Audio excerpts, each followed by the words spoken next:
For those of you who are asking regarding the COVID travel requirements in the Philippines, please take note there was a proclamation issued by President Ferdinand Bongbong Marcos Jr.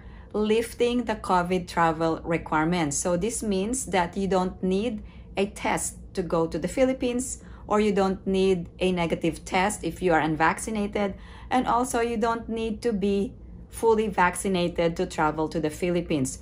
All of these COVID travel requirements have been lifted by virtue of this presidential proclamation.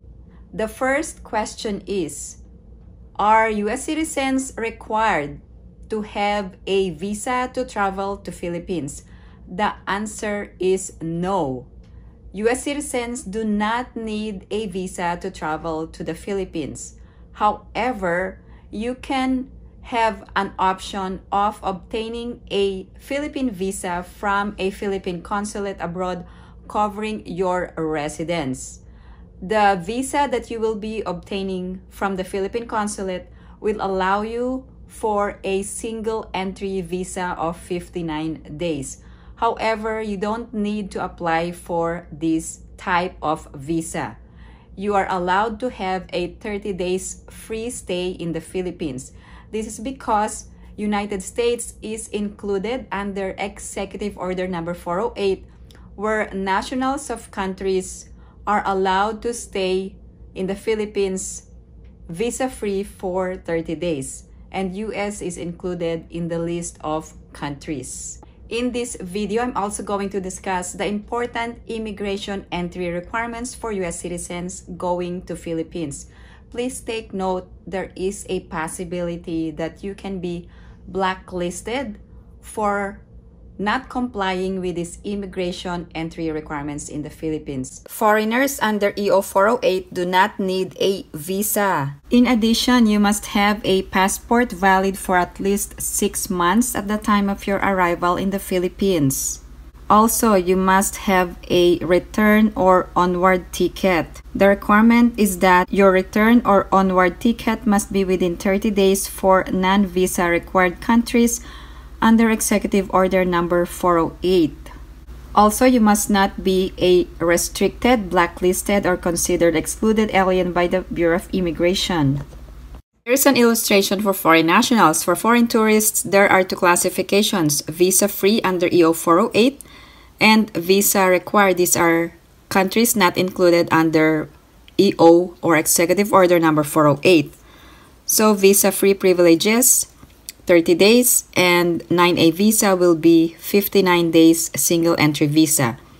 Other classifications of foreign nationals: former Filipino citizens, also foreign spouse, and there are different requirements if they are traveling with Filipino or former Filipino, or if they are traveling alone, they will be treated as a foreign tourist.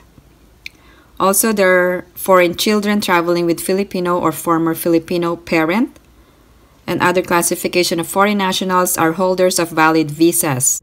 I'm also going to discuss in this video the immigration entry requirements for former Filipino citizens, whether you are traveling alone or traveling with your foreign spouse or foreign children. Please make sure to bring these important immigration entry requirements. The first requirement for US citizens is that you must have a valid US passport, but there is a certain requirement for the validity of the US passport.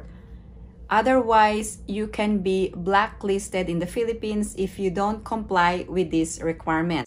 Meaning to say that the US passport must not be expiring within the last 6 months before the date of your travel. Your passport must be more than 6 months or at least 6 months before traveling to the Philippines. The second requirement is that you must not be blacklisted, restricted, or considered as an excluded alien when traveling to the Philippines. There are specific grounds to be blacklisted or to be restricted as an alien. The third requirement is the ETravel Registration.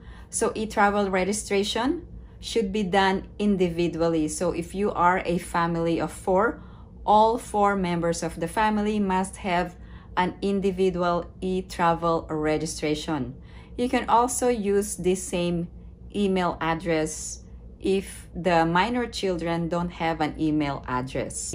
ETravel is a Philippine declaration system and it must be done online. The purpose is to generate a barcode or a QR code for express lane purposes.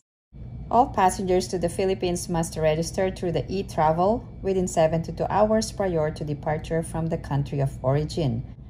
Once everything has been submitted, you will be able to get a barcode. The barcode is only for express lane purposes. The fourth requirement is an Onward or a return ticket to the Philippines. Now, not everyone will need a return ticket or Onward ticket. Now, who are required to have a return or Onward ticket? Return or Onward ticket not later than 30 days for foreign tourist or foreign spouse traveling alone. Also, for those applying for an SRRV or retirees visa, going to Philippines, you must still have a return ticket if you are planning to apply for that visa. You can always extend any time before the expiration of the period. No return or onward ticket for former Filipinos, and no return or onward ticket for foreign spouse or foreign child traveling with Filipino or former Filipino. If you are a former Filipino citizen, you don't need a return or onward ticket as long as you present the required immigration entry requirements when traveling to the Philippines. Valid Philippine passport or authentic PSA issued birth certificate for former Filipino citizens, and also authentic marriage certificate for foreign spouse and birth certificate for foreign child will be required to avail of balikbayan visa privilege of 1 year stay in the Philippines. The sixth requirement for U.S. citizens traveling to the Philippines is that you must fill out a customs declaration form. You have an option if you are a passenger arriving at NAIA or Ninoy Aquino International Airport Terminal 1. You have the option of using the online customs declaration form, or you can also use a paper-based form. So you are arriving at NAIA Terminal 1, an online customs declaration form will be required. Paper form can also be filled out in lieu of the online customs declaration form. Let's talk about the allowable extensions. First scenario, before expiration of visa for non-visa required or visa required. You only need to pay the fees and you need to do it before expiration. However, if after the expiration of visa for non-visa required or visa required, you must pay the fines, pay the fees including arrears. Also, you must secure the necessary clearance for you to stay in the Philippines. For all visa required or non-visa required entry, can you extend the visa and pay the extension fee before arrival in the Philippines? The answer is no. You must visit the nearest Bureau of Immigration office to pay and extend your visa. There is a new update if you are going to extend your tourist visa, and you can now do it online. This is called the new e-services by the Bureau of Immigration.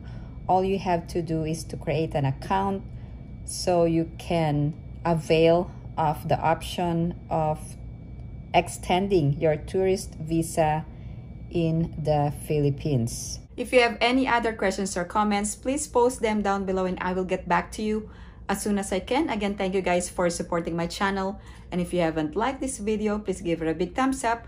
And if you haven't subscribed to my channel, please subscribe and hit that notification bell. I always welcome new subscribers. Thank you guys for watching. I hope everyone is staying safe and have a great day.